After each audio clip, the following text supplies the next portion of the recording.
All right, looks like we're live. Hey, everybody. Welcome to the special edition of whatever the hell show this is.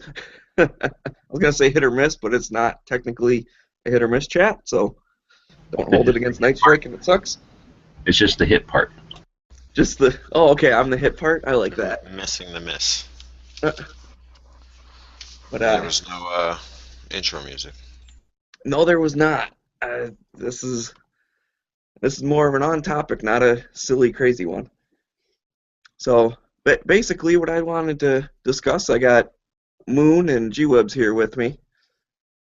And want to talk about gun shows and gun shops and how do we make sure they stick around and how do we make them better? I think that's a worthy topic. Yeah, I think so. I mean, I'll give credit to G Webs. He was talking about it on his daily show today. I'm sure a lot of the Gun Channel's members listen to that, so they probably know where he's going with it. But the basic idea was, if you don't keep going to gun shows, eventually they're going to go away, and then what do we do? Then we're screwed.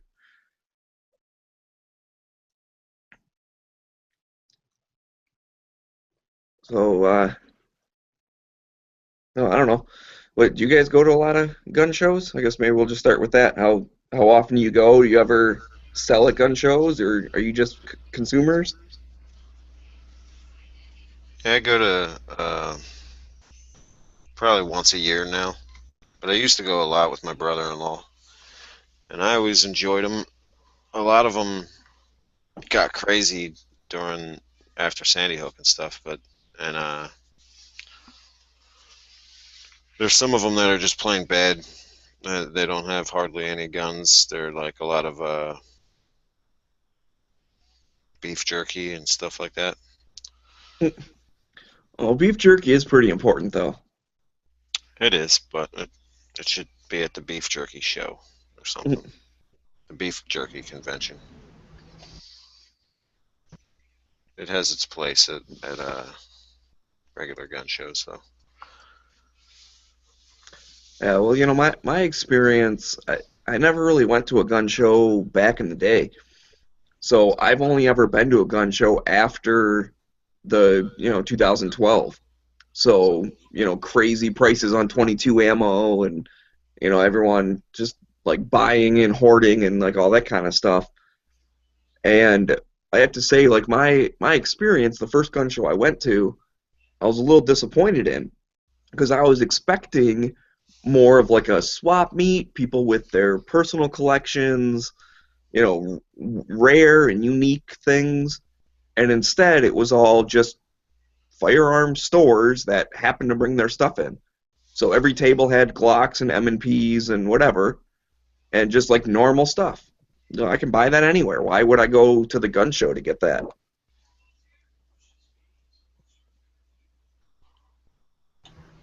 Well, so that's definitely an aspect of it. So when the stores show up like that, and you got more than one store showing up like that, don't you think there's an opportunity to have them compete with their prices when they're both there selling a similar item,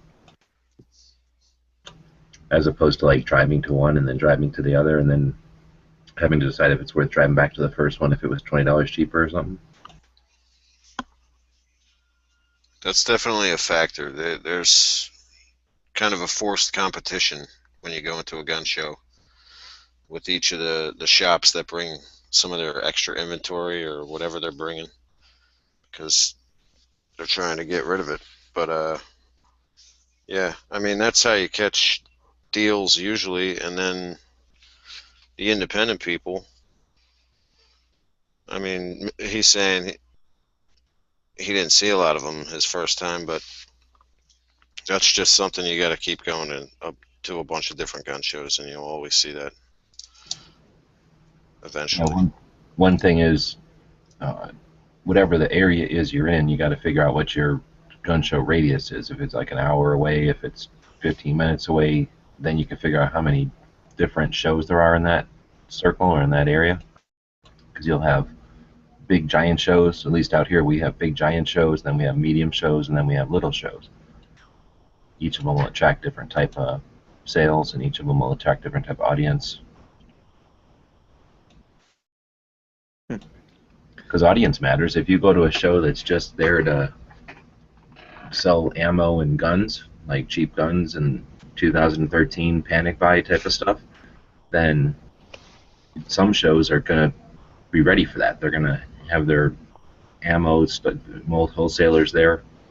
They'll have a bunch of the wholesalers that are working out of their garages, or else shops that are easy to, that are at the shows and selling guns.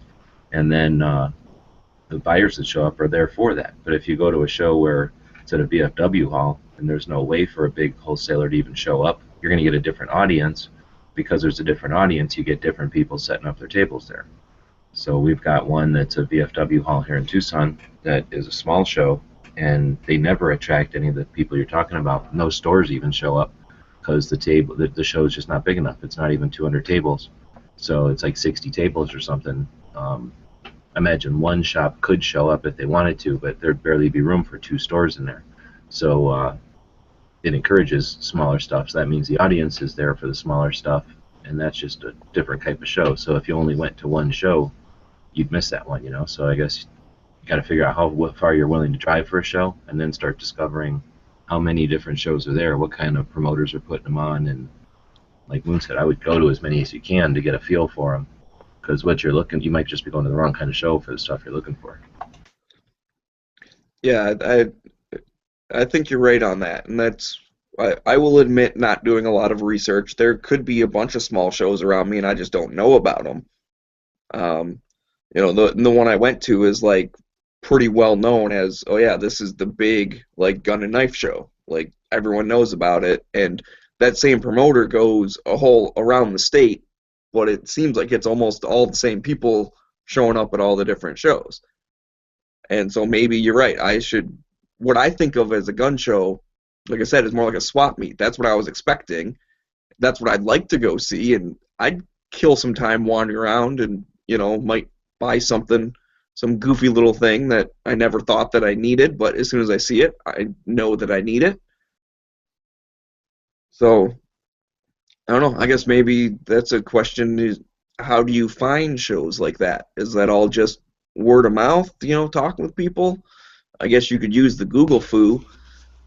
Yeah, there's usually a schedule. Somebody will usually keep a schedule in your state somewhere, like if you have your state firearms forums for Michigan, on the internet's the information superhighway. You should be able to find something like that. Create this situation where we can talk about these things. But I would say, yeah, just keep an eye out, because I don't think they're hidden, but they definitely don't have the budget that the big guys will have, so you probably won't see them on billboards and on the biggest ones, the biggest national gun show lists, because they sometimes charge for their listings. Yep, but there's usually somebody out there that likes to keep a record of it and let everybody know about it, and it's usually in one of your state firearms forums. Well, that would be a pretty nice thing for people on gun channels to look out for each other and post them when something's coming.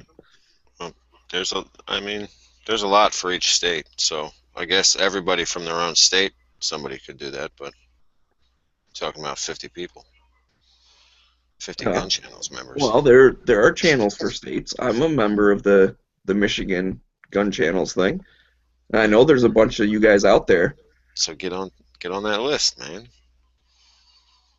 All right. Well, and like I said, I'm admitting my own laziness or ignorance or whatever you want to call it. And yeah, I didn't do a lot of research on it. So how did you find out about the gun show that you did go to?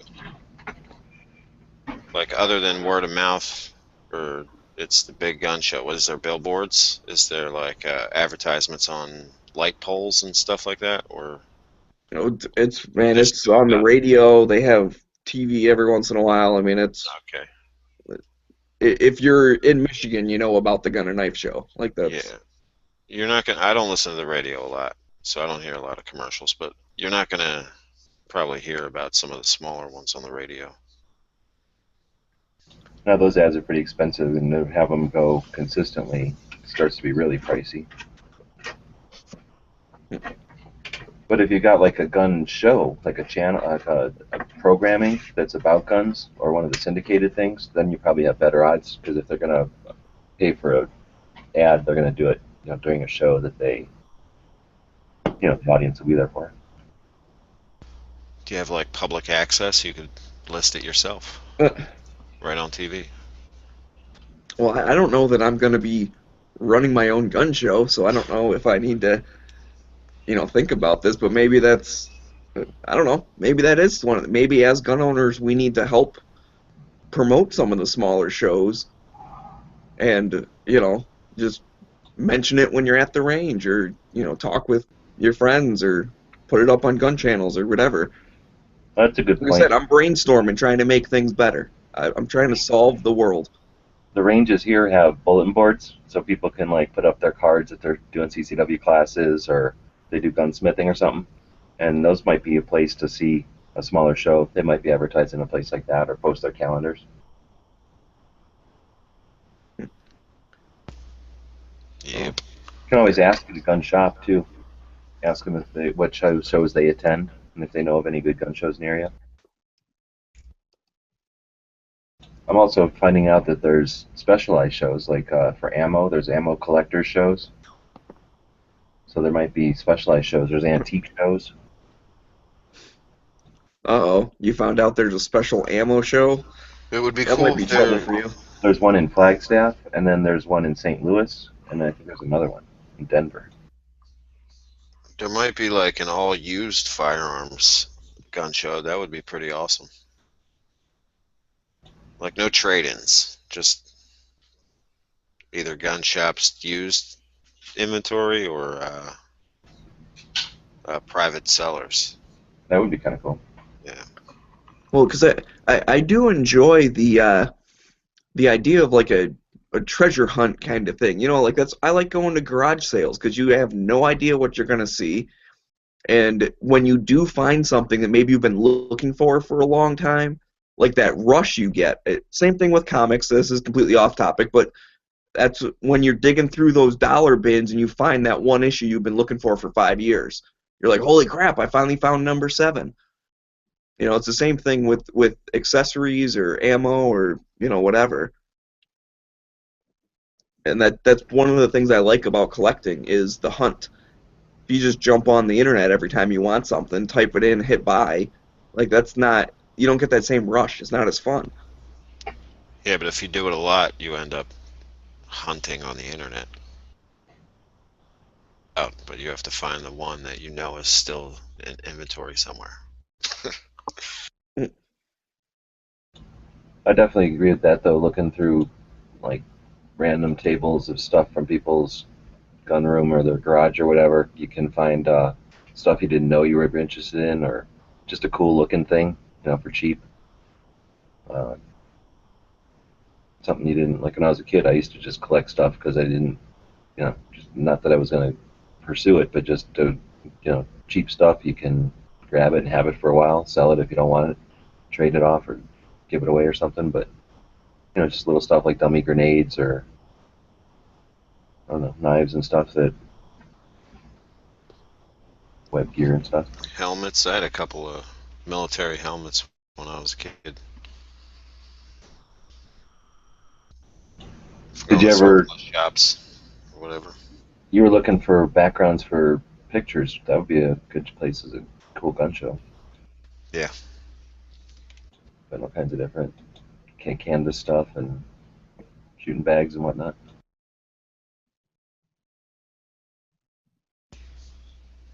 Yeah, I haven't been to a gun show yet this year, but I think I'm gonna go to that Allentown one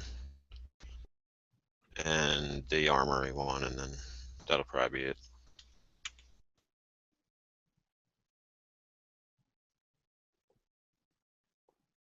So you can compare it to, like, Matt's always talking about going to a movie, and then he goes to a movie again, and then he'll go to a movie with his kids again. It's like 3 times sometimes. That's gun show admittance every time. Every time you go to a movie. Well, I Spend definitely spend more than an hour at a gun show, though. I do like your philosophy on if you're gonna go to the gun show, buy something because if you get it at a cheap price, that money you saved, paid for the fact that you went. So, like I said, I've only been to a Yeah. handful of gun shows. I can't leave a gun show empty-handed. I mean, that's just me, but if you can, I would urge you not to. Like, get some ammo or something. Yeah, I bought, reloading stuff and things, and but my little cleaning mat was from a gun show, with the CZ exploded view. That's just a cool little thing. Do I need it? No, but it's cool. Sure, when you get your Glock one day and you have to take it apart, that mat comes in pretty handy. I don't have to worry about that. You don't lose too many pieces. So we got a suggestion from the chat about, finding deals at the gun show. Talking to the old guy. Is that a strategy? Or are those two separate things? So you're asking how do you find deals at a show, and then Yeah. other topic, talking to old guys. Talking to old guys is super fun, and it can be useful if you start chatting about what you're looking for, especially if there's somebody who's familiar with all the tables at the show. Might be able to clue you in on who has the kind of stuff you're looking for. Maybe they have it below the table or something. They haven't put it out yet.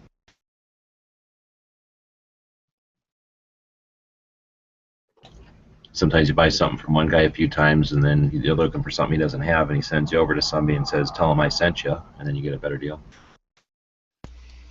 Just go up to the guy that lets you in the door or whatever, takes your money, and ask him where the stuff you didn't know you needed is at.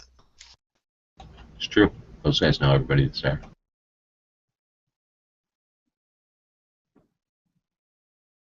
So I find the best deals by take a notebook with me, or a calendar or something from the front of the show. If I forget to bring a notebook, but somehow I'll get a piece of paper, and then walk around and everything I'm thinking about buying, especially if I only got like 20 or 30 bucks to spend. I'll write down everything I'm thinking about as I walk through, and then that way, if I see something twice or three times, I know right away which one's the cheapest one, and then I'm not trying to remember 1,000 things. Get all done, and then go back and decide where to spend the money.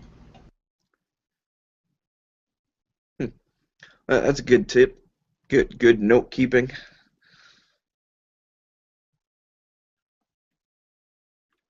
So, all right, well, yeah, I guess those were two separate topics. So I guess that's one of the reasons why we don't want to see gun shows go away, is the whole talking to the old guy and maybe hearing his stories or getting some advice or whatever. It's definitely it's an environment just about everyone there has a common interest from you. They might come at it from a different angle, but everyone there is there because of guns.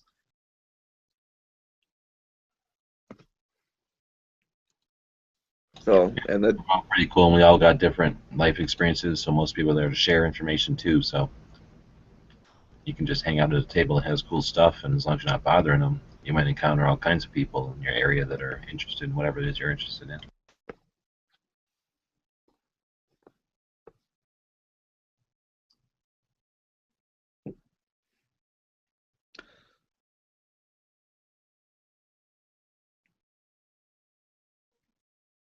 Okay, so I don't know. I guess I'm running out of stuff to say about it. I don't have super experience with gun shows, so Well, you were saying about that you don't think that it's our responsibility to change the shows.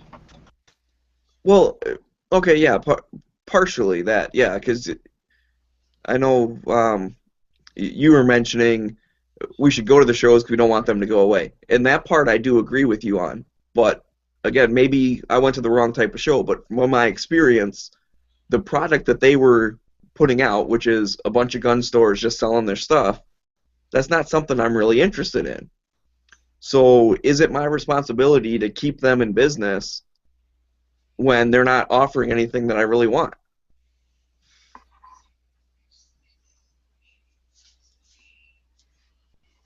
Or maybe how do I encourage them to give me the stuff that I want? Like bringing in more local people or having a more small gun show type atmosphere. And maybe it's my fault for going to the wrong one. Maybe that's just I should have known better. I don't know. Well, that's definitely something to look into in case there are others. But I would think, there's no easy answer for sure. But if there's just the one show in your area and it's not the kind of flavor you're looking for, giving them feedback has got to help. I mean, you got to let them. You can't expect them to read your mind, right? So they either have, at least every show I've ever been to, the promoter, the people that put the show together and organize the whole thing, they have a table set up and they'll be dealing with their vendors, all the people that have tables there. They'll be dealing with that. They'll be dealing with whatever issues come up from the attendees. They'll be dealing with whatever issues come up from the venue itself. They'll be dealing with whatever issues might be coming up with any kind of events or special occasions or something they have going on, during the show. And then they have to deal with anything, I don't know, fire department, police department, ambulance, any kind of emergency that comes up when you have thousands of people in one building. I guess then they have to deal with parking and they have to deal with the people they rent the tables from. So they've got a lot in their minds, but they are there to run a successful event, right? So I'm sure they either have some sort of a feedback system in place or someone who's there you can give feedback to. And obviously you want to give that to them just, in other words, don't go up to them when they're dealing with 600 fires and throw one more fire on the, one more match blaze. But if they're, it's an opportune time, or you have ask them for the best way they accept feedback, maybe it's an email, then let them know. And then when they're making the decisions on what to put tables on, they'll be doing that with that insight. Imagine encouraging others to do the same would make that happen faster. I guess another way to do it would be to talk to the people at the tables, and if your local gun shop is there, ask them, what kind of stuff do you bring? Are you bringing stuff that's in the back room? Is there like a reason I should show up to the shows for your shop, for your stuff? Do you bring stuff out and put it on a discount? Ask them those kind of questions, and that's all feedback for them right away, especially if it's someone who can make decisions at the store or decisions about what they bring out to the shows. And if you're asking them if it's stuff from the back room, maybe they'll say, yeah, it is, or maybe they'll say, oh, I never thought about bringing out stuff from the back room. This would be a good place to move that stuff. Okay, yeah, I hear you on that. So. Another way to change it would be to set up your own table. Consider setting up a table with a friend. They're usually about $80, $100, depending on the size of the show. Maybe even less if it's a small show. That might be a good way to get into one. But if you have a couple of people, I've seen 6 people sitting at one show before, one table. But more commonly 2, maybe even 3. You divide up, $100 table into 3 people, you only have to move $30 worth of your stuff. And if you see more tables like that setting up and they're successful, that's going to encourage people to say, hey, maybe I should set up a table. Obviously you can make some money, I guess, potentially you can move some stuff, but it's also a whole different experience when you're actually sitting at the show. And same way we're trying to just have a kind of a idea session here, you'll come up with all kinds of ideas when you're actually sitting at a show, especially when you're bored and frustrated. You start thinking of all kinds of things that could be done better.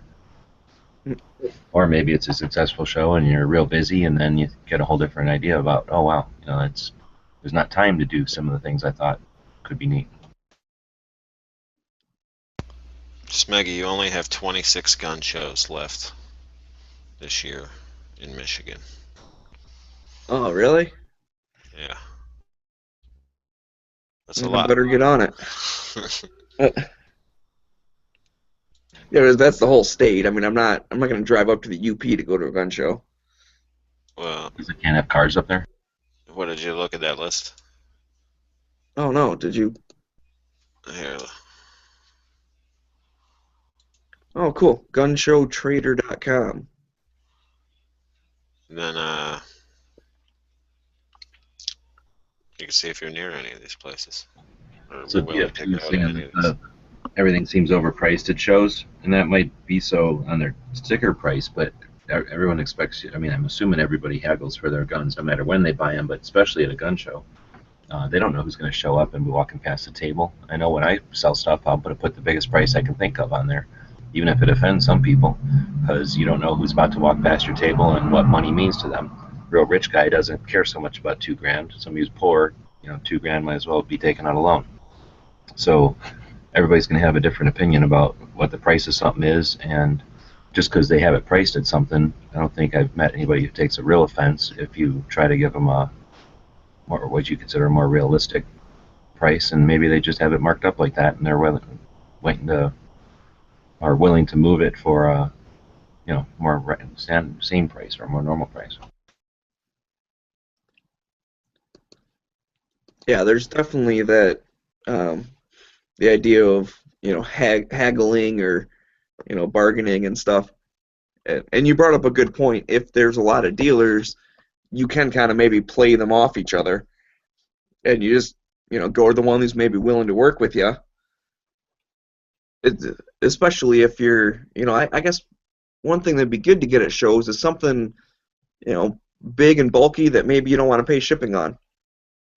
They're saying out there, getting holsters and ammo cans.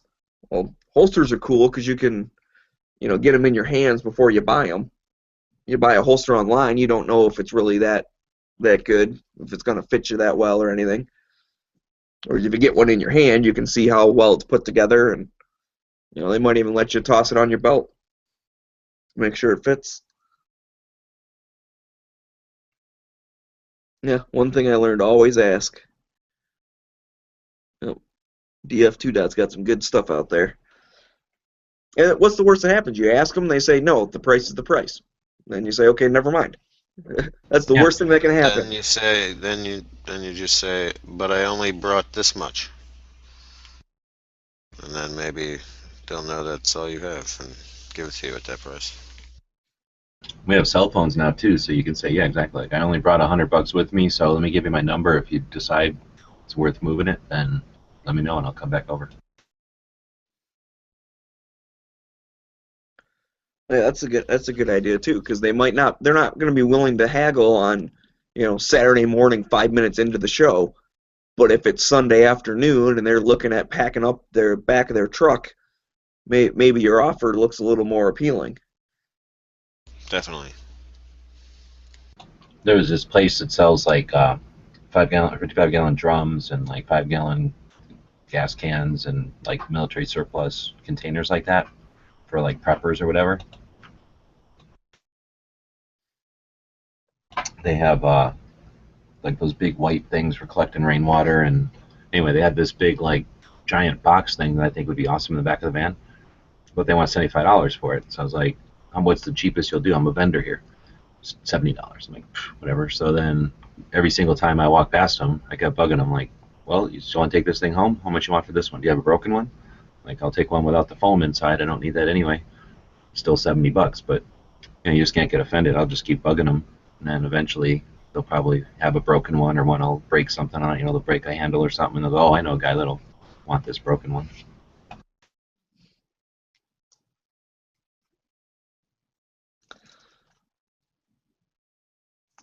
Yeah, that's definitely part of it. Oh, there's a lot of people that don't like that kind of stuff, though. I know people that they just will not ask prices, or they just don't like it. They want to, okay, what's the price? Either yes or no. I'll pay that, or no, I won't.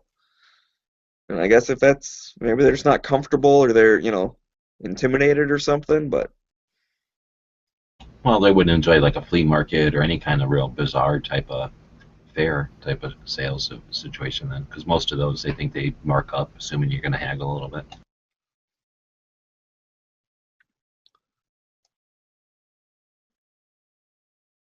So getting a good deal, though, another way to do it if you don't want to haggle is to just try to buy stuff off of them. If you're going to need a holster and some ammo and something else, a couple extra mags or something, find out if there's a deal if you buy all that stuff. Or if you're playing two shops against each other, what do you throw in? I'll buy it from you, but what do I get? Because I can go over there and buy it for the same price. I have one shop, which is the pro shop at my range, that I see them at gun shows at the Armory all the time, and it doesn't even matter if they're at the shop or at their shop or at the show. I buy so much from them, and I'm always there talking to them all the time, that I get a deal almost every time I buy something new or used. And I don't even have to like haggle or ask them anymore. So I It's know definitely when worth I it, was like building a relationship with the gun owners or the store owners. when I would help out at shops, I would always, especially when I had the leeway, the shops, most of the shops give me leeway when I'm helping them out. Or at least I know where I can, what I can offer for free, or like a free box of ammo is no problem at most shops. So I knew that if people that would come in that were regulars and that shop there often, I would give them whatever I could because they can make a decision on where they're going to spend that money. So why not make them happy? And if it's that little bit extra, then that's not taking advantage of the shop or anything. That's just they're there to, or they're trying to do something to help you out. Like Moon's saying, they're going to give him a discount every time he comes in now because they want him to keep coming back. They know he's a good customer and it's probably pretty hassle free. Not like DB. As soon as you buy the thing, like the next day, you want to come change it out. Well, and that's like, this is kind of getting off the shows and going more towards shop. I remember when I was a kid, my dad bought me a shotgun, and it was from like a big box store kind of thing. The thing is, they only had like the floor model, and there was a little scratch in it just from people, picking it up and looking at it or whatever. But, so he asked him, hey, can I get like a discount on this or something or whatever? And the guy was saying, well, I'm not really allowed to do that or whatever. He ended up throwing in it's kind of cheapo, but a plastic carrying case, like a hard shell carrying case for the shotgun. And that was just because he asked. It's like, give you something. They couldn't give us a price deal because of whatever, management type of thing, but he was able to throw in an extra storage/carrying case. Yeah, and especially the shop that does used stuff, that takes in used things or consigns stuff, almost like used stuff, I guess. It'll come in with maybe a case and a extra this or a separate one of these, and there's no point in selling that all together. They'll put the gun on the rack and then just sell all the other stuff extra, and they'll start to accumulate that extra stuff. So yeah, when you're buying something, ask. They're probably more than happy to get rid of stuff out of the back room. Yeah, there's another shop near me that it's a range as well. And one of the things you can kind of sweeten the deal with if you're buying a gun from them, they don't do it for everybody, but sometimes they'll throw in a free hour at the range.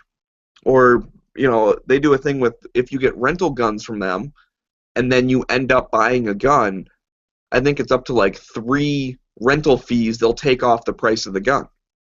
So if, I don't know, it's like $10 to rent or whatever, so you end up getting $30 off, but then you've tested a bunch of stuff out beforehand, and then you end up buying the one that you like. Yeah, it's definitely a cool perk. Yeah, and that, especially like the range fees or whatever, that really honestly doesn't cost them anything to give you a free hour at the range. As long as there's not a huge line and they're pissing off their other customers. If the lane's empty, it's not making them any money anyways.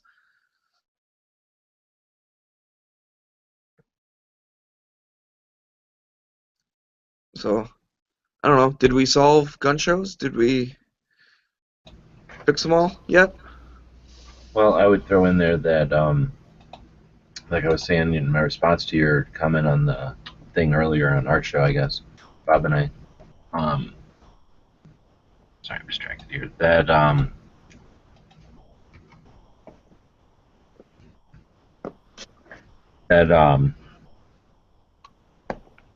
there's only 3 pieces to a gun show: the promoter, the people selling stuff, and then the public, right? The viewers, the people that go there to buy, the attendees.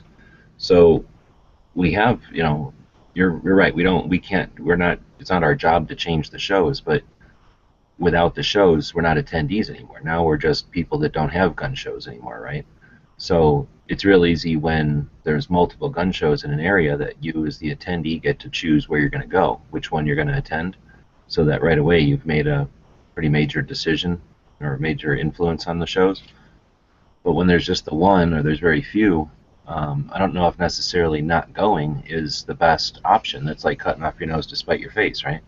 So how do you change it? Like I don't know if I mentioned it here already or not, but going up to the tables that are the kind that you like and thanking them for being there, even if you can't spend money with them, just letting them know you appreciate them being there, um, and spend money if you can with them. And then the people that are similar or close or could do more of what you're looking for, if it's reloading, if it's cowboy guns, if it's used stuff, whatever it is, give them some feedback. And you guys have been to enough shows to know that when you're sitting there trying to get somebody's ear and you're trying to talk to them, especially in a fairly busy or even busy show, you're not going to have much time with them, and everybody, there's other people are going to overhear what you're saying. So if you take the time to have offer some feedback to the vendors, then other people are going to overhear that, I guess, and then just by that action, you're going to encourage others to do the same. So you can affect how future shows will be potentially that way. And then, of course, telling the promoter, what you like and what you don't like, and gauging from them. Maybe they can tell you, oh, if you're looking for that kind of show, those people usually show up in October, or oh, that guy always shows up. You're going to want to come to the June show because that's when that guy comes around.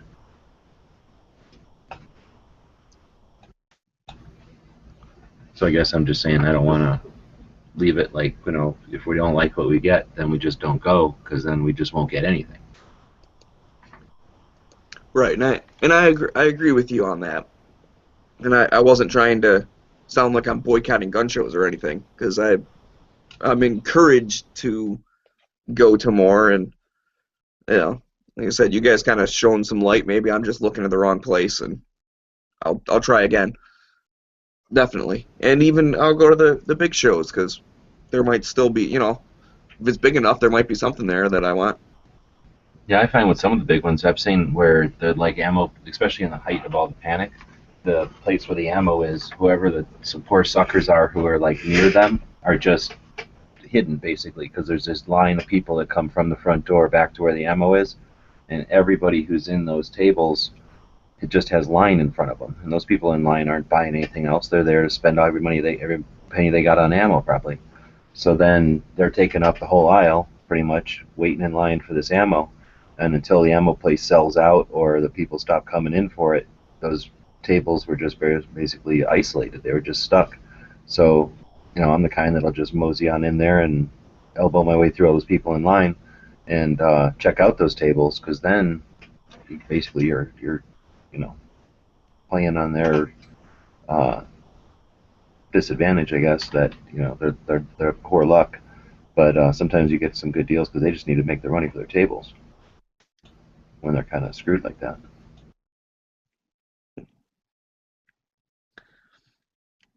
So I guess we're encouraging everyone out there to continue going to your gun shows, but maybe speak up if it's not exactly what you want, and try and encourage them to be more like what you want. Sure, and have talks like this one. It can't hurt. Let people talk about it and see what kind of comments you're getting and ideas. Yeah, definitely. I mean, I know this is I threw this together a little last minute, but I figure there's normally people around this time for the early lobby, so I would do a little more on-topic chat. I was inspired by your daily show. Right on. Thanks for following through on it. It's good to have people doing it. Like I said, now it's out there, and whoever's bored at work or whatever wants to listen to this, or somebody who might be thinking about going to a gun show for the first time could listen to this. And we're definitely not selling any particular gun show, just the idea of them. No, so, well, I don't know. We've been on for about like a half hour or so. You want to get into gun shops? Can we fix those too? Might as well. All right. And that's, gun shops are almost just as diverse as gun shows, right? You got like the big box store, you got your kind of mom and pop, and you got, I don't know, like your home FFL type person. And I would say, you almost have to visit all of them, because they all have their strengths and weaknesses. Well, then Moon talked about one in his area that's kind of intermediate. It's not a big box, it's not a chain, but like a large mom and pop, like one that's been very successful and is bigger. So not like maybe an anchor at a mid-sized mall, strip mall, but not kind of like a big box. Yeah, pretty much. A lot of stores like that I've seen that are established in the area, and they're doing something right. So they're big, but they're not so big. Anyway, those can be pretty interesting too because they can. It's sort of, I don't know how to call it. It's not like it's like a used car place that deals in like monster trucks or motor or muscle cars or something. They're better than a um, just what am I trying to say, like the Ford and Chevy dealerships, because they're not just selling a product that somebody else came up with and it's just all cookie cutter, and they're really just making sure you get the flavor you want, and then fixing it is just production because it's all done. But it's more unique and it's more custom and it's more looking for exactly what you want or having the thing that's really close to it, having custom work done to it. It's that kind of difference. So some of the shops are more like your Cabela's and they don't care. They're just there to move product. The product's made by somebody else. It's already established. You're just there to pick it up at a good price and see some selection. Those smaller shops, smaller but yet larger shops, they're really into guns. They might be into hunting or competition shooting or CCW or whatever it is that they specialize in, but they're going to know that subject, and then be large enough to have some diverse product. Yeah, and I think social media is playing a a pretty big part in how gun shops are operating their advertising nowadays because both Tanner's and that Surplus City that I mentioned, they have a pretty good presence on Facebook. Keep it updated and let you know when they're going to have the best deals and what the deals are. I don't think But I think this internet fad's going to go away. I think yellow page ads are going to be the big next thing, 2017. Really get people into stores with yellow page ads. Well, I think they're going to go back to MySpace first and then the Yellow Pages. How many yellow pages do you guys get?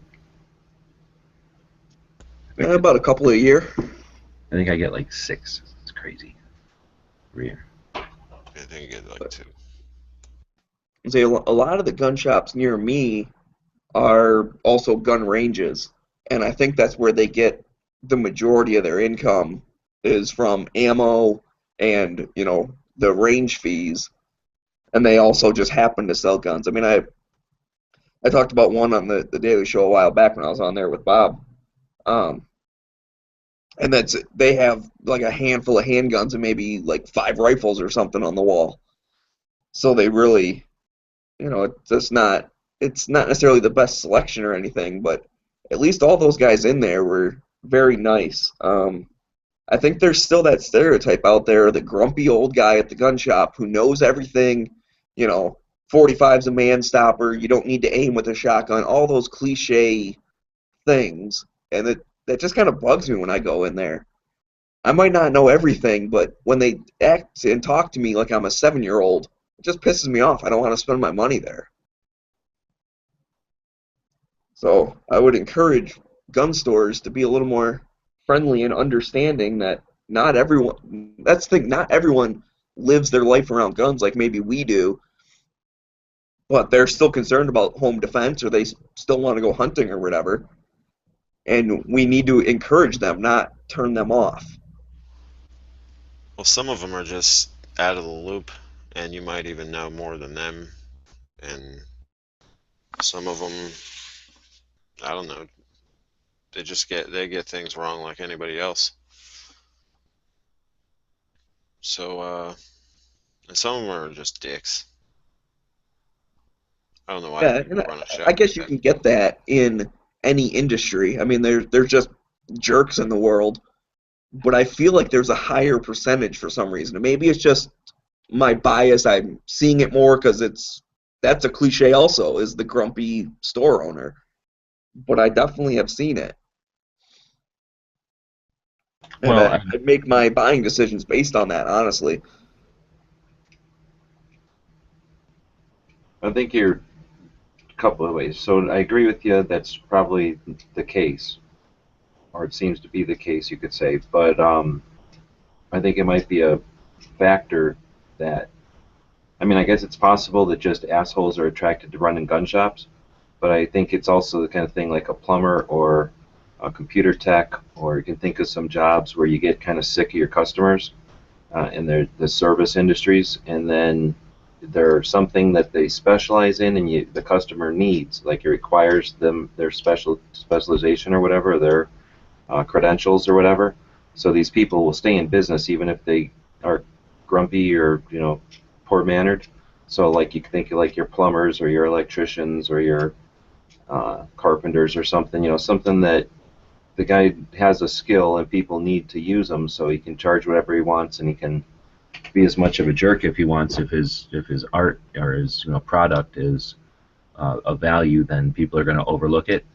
And I think that again, it's not that those contracting trades or those artisan trades attract jerks. I think it's just that when you're knowledgeable and able-bodied and like say you study the whatever it is you're working with, and then so many novices come in the door and expect you to cater to their, I don't know, perceptions or their tastes and their stuff, and you're gonna, even if you're a really good person at being able to adapt to everybody's different issues or different requirements, at some point that's got to stress you. I mean, that takes it on a whole nother level. So I think some of them get calloused over and just do whatever needs to be done and just don't really care about making friends with everybody.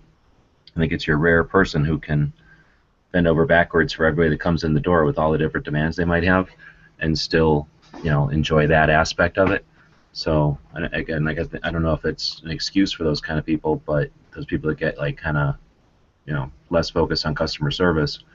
But sometimes it just, I mean, I've been in gun shops, I hang out at them a lot, have in the past, and there's the weird stuff that comes through the door sometimes can really get on you. And I don't know, maybe location or maybe something about the store attracts weird people or something, or anyway, they get calloused over to people just coming in and being looky-loos, and then it might take a little bit of effort on a customer's part to, I guess, deal with that and look past it, and then bring in the donuts or the pizza or do something, bring them, refer somebody who buys something big, so that you can get past that barrier or that exterior and get to where they're paying more attention to what you're looking for or giving you actual advice that you're looking for. Like I said, I don't want to make excuses for them, but I know it can be wearing to have to answer the, hey, I've got a 9mm, well, or I've got a, I got a 40, I have a Smith & Wesson. What bullets do I need? Right. Isn't it? I got that in the hardware business.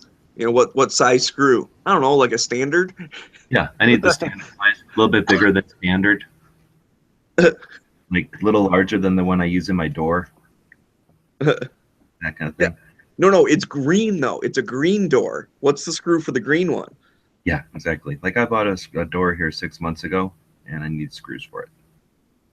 So those kind of things you can.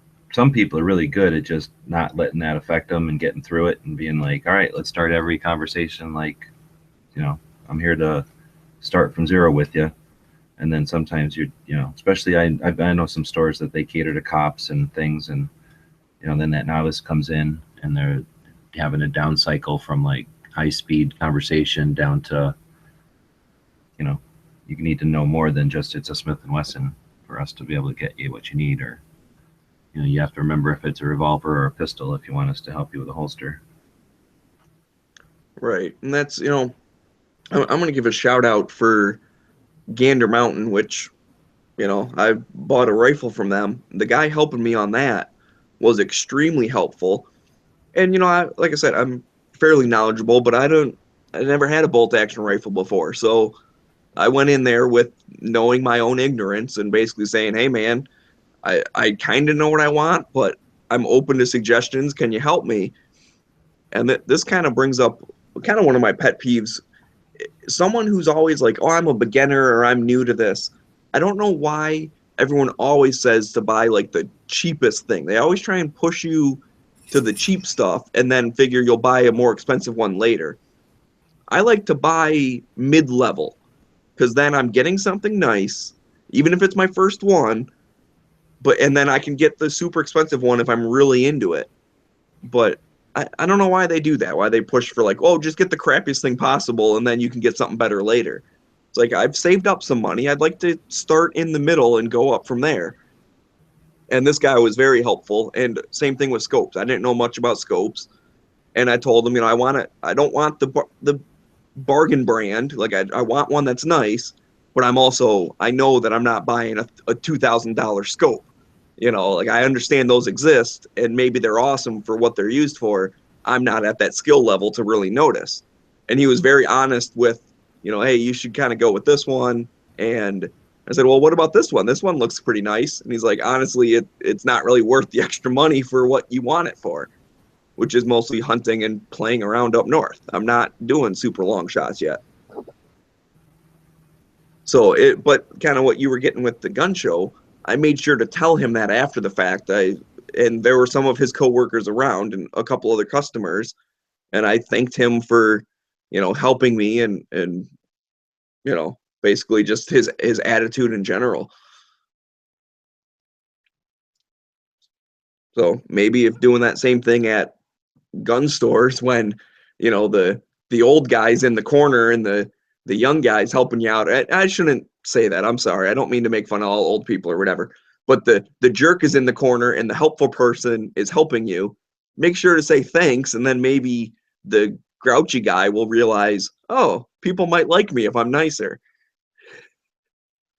I wish that was the case, but it seems like there are just some jerks out there too.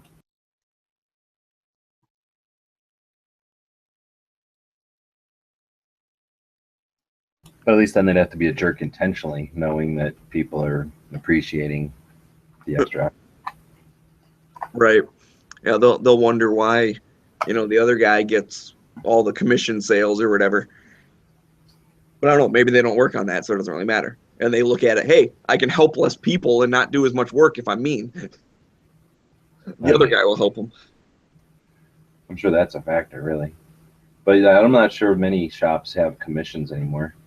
There's not enough markup on guns really to make it worth your while. There might be some kind of incentives to sell multiple guns or something, or maybe some kind of competitions amongst salesmen or something, but it seems like most guns barely give you, 40 or 50 to 100 something bucks. Not much to split with a salesman. Oh yeah, that actually reminds me of something I was going to mention. Yeah, that's the thing, especially when you're comparing with internet prices. A lot of people will say that, like, oh man, I can't believe it's so much, it's cheaper on the internet or whatever. Well, they can afford to live off of a $5 or $10 markup because they don't have any overhead. And really, gun stores don't make a lot of money on actual firearms. They make their markup, their large margins on flashlights and holsters and ammo and whatever, little things that sit on the counter. So, you try and buy that kind of stuff because I'm with you. We want to keep gun stores around as much as possible as well. Well, and that makes a good point too, because I like to try to, well, I can't do it every time I go into a gun shop. I go into too many gun shops, but whenever I can to help out the shops that I want to stick around, I do agree that money is power, so I try to distribute that money where I can. So yeah, if I can buy a thing of ammo or, something for $20, the shop is probably keeping 8 of that. Where if I buy a gun, maybe they're keeping 30 or 40 because I'm buying cheap guns, and it takes me longer to save up, to be able to afford something like that. But a box of ammo, that's going to a good cause. I mean, obviously ammo is ammo, or a magazine or something, and they'll appreciate that. It might be not as much money, but if you're in there often, dropping $8, you only got to show up 10 times, and you're better than a lot of gun customers to them, Right. Well, and that's too, I have a guy that I use who's a home FFL or, a basement FFL. I just recently had my AK shipped to him. And the thing is, I know he's not feeding his family on, the transfer fee. And so he does have some stuff like he kind of keeps in stock, So that's another thing too. If I'm picking up a gun, normally when I call them up and say, hey, are you available? Can I send this gun to you? Because sometimes he does it very part time. When I do that, I'll mention, obviously I tell him what gun it is, and I'll say, can you get a couple extra magazines or something for me? I'll pick them up when I pick the gun up. And so I know he's probably making more money on that than he was making on the transfer fee. He didn't have any AK mags, though. I was a little disappointed. I asked him, and he was like, well, I don't know. I might have some. And then when I showed up, he's like, yeah, I didn't find any. I was like, really? Oh, well, whatever. So well, but at least he knows now that you're looking for him, and if he comes across him, he might keep you in mind. Right, and that's what's nice too. Like I said, he's fairly part time, so that's one of those. He's got my cell number. He can call me up or something and say, hey, are you still looking for this, that, or the other? And he knows I've sent a couple people his way. I've had a couple guns shipped to him, so. And I think those types of people are important too, especially with the political thing the way it is. I don't want to get all into that kind of stuff, but it's worth mentioning. They're trying to kind of crack down on a lot of those people. Certain cities say you have to have a storefront. You can't run a business out of your house. The ATF doesn't want to give you a license if you're only going to do a handful of transfers a year. And then at the same time, they're saying, oh, if you sell a couple of guns, you're going to need to get a license. Well, which one is it? You tell us if we sell a couple, we might be at risk of needing a license. But then if we go to get a license, you tell us that we have to sell a whole bunch a year in order to qualify for it. Yep, catch-22 for sure. So I know my friend that I worked with was looking into getting a license, and he got through like the interview process where they came to like check out where he was going to keep it and make sure he had a good safe and all these different requirements he had to have. And he made the mistake of saying something like, yeah, I mean, it's pretty much just going to be me and a couple of buddies. We just want to be able to get cheaper prices on stuff. And they ended up not giving it to him. So they're like, oh, you're supposed to, be like a gun dealer. This isn't just so you can get, cheap stuff from distributors. It's supposed to be a business. And he's like, well, it's like a side business. And they decided, nope, that wasn't a good enough answer. Well, there you go. So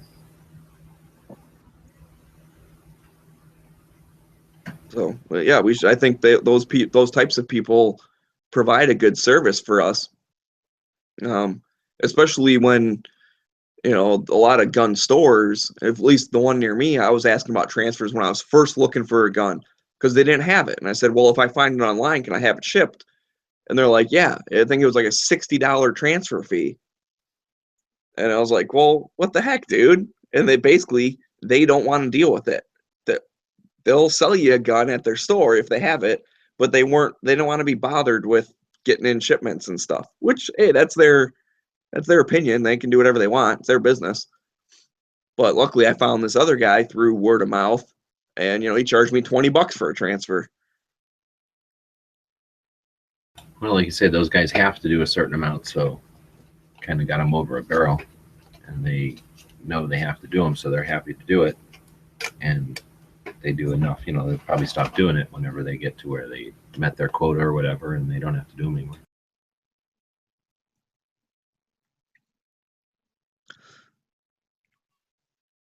Right. Yeah, it's sad. It'd be nice if there were gun stores in every house. Well, and it's all a situation created by the various laws, the infringements. So if we got rid of some of those, then none of this would really even be an issue anymore. But until then, we have to work within the system we got right now until we can change that system.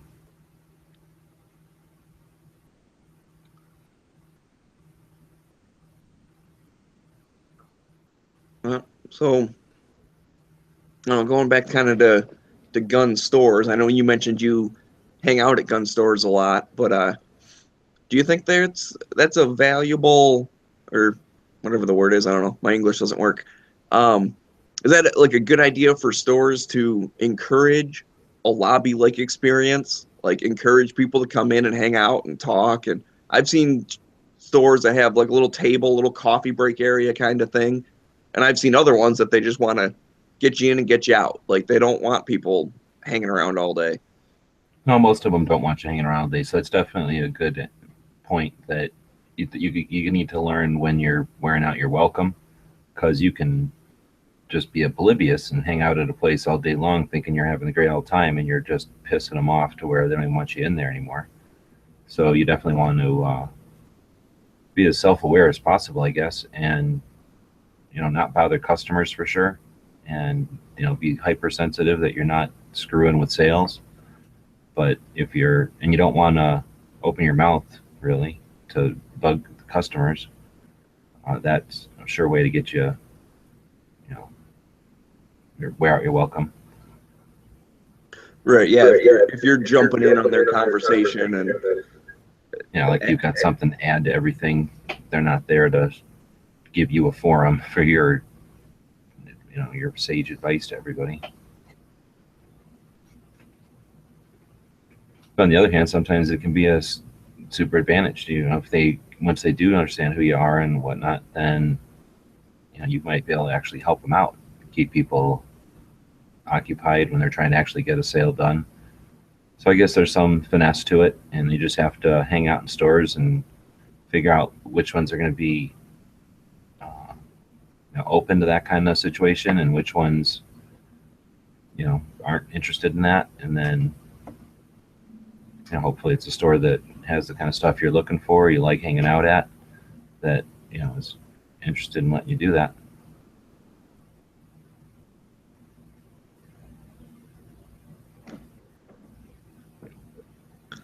and if you don't have a store near you where you can hang out and BS about guns all day, jump into gun channels every night.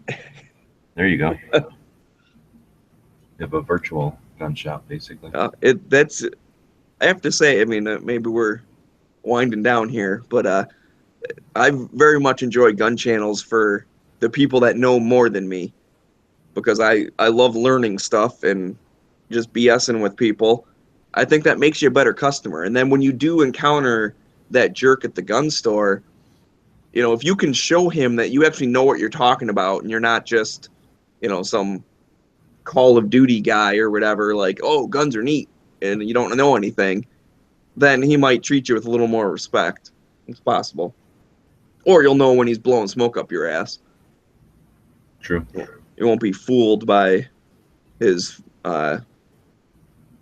whatever, his I don't want to say phony, but like his authority or whatever. Like, His bullshittery. Yeah. But I don't know. I think we solved the world's problems. I think I'm going to go ahead and wind it down here. It was nice of you to do that, to take a couple of moments out of your day and solve pressing issues like this. Yeah, I am at, the world's mercy. I got to solve all the problems.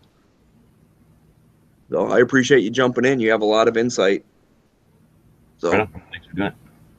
Yep. Well, I'm going to shut it down, and I'll probably put up a lobby chat here in a few minutes too, and we can go back to our normal BSing. So thanks everyone listening for this little more on topic early chat, and we'll catch you guys later.